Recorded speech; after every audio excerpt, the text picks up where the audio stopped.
Alright, the first 50 ball of the season goes to Paolo, and a part of me is surprised, but year 3 is usually when players make that big jump. He just looks a lot more comfortable with his game, and knows his spots and shots are in that mid-range area. He showed that when he dropped 39 on the Cavs last playoffs, and in that game, he was operating more on the left side, but in this game, it was more of the right side or the top, so he's capable of scoring anywhere on the court. But it wasn't just about his points, he was also diming to the others or creating open looks off his gravity, and a lot of them were to Suggs. He was on his own heater early, but it obviously got overshadowed because of how ridiculous Paolo was, and the Pacers were a little disrespectful for not committing hard doubles every time he had the rock.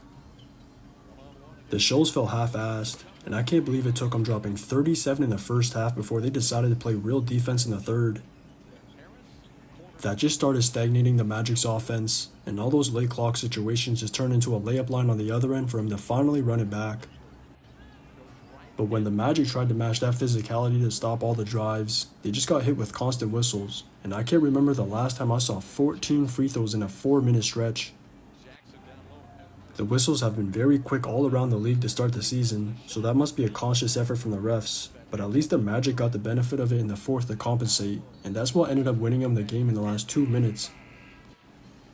Anthony Black got Aaron Naismith fouled out, that then turned into him getting a tech, so those 3 free throws just gave him the lead, and then Anthony hit that dagger before Paolo went on to ice it at the line.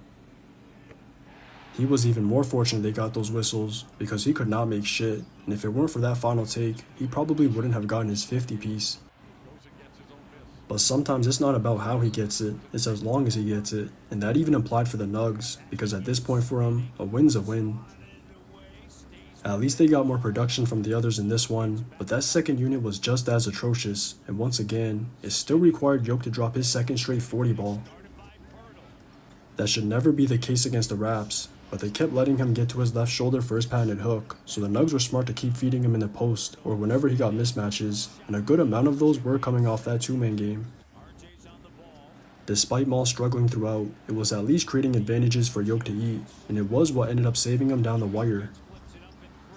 But that wasn't the only thing that did, because the win still required the Raps to have a severe case of the free throw plague at the end of the fourth, and even at the end of OT, they missed a couple putbacks that could have forced a second. Just watch the tape. Paolo can't get it.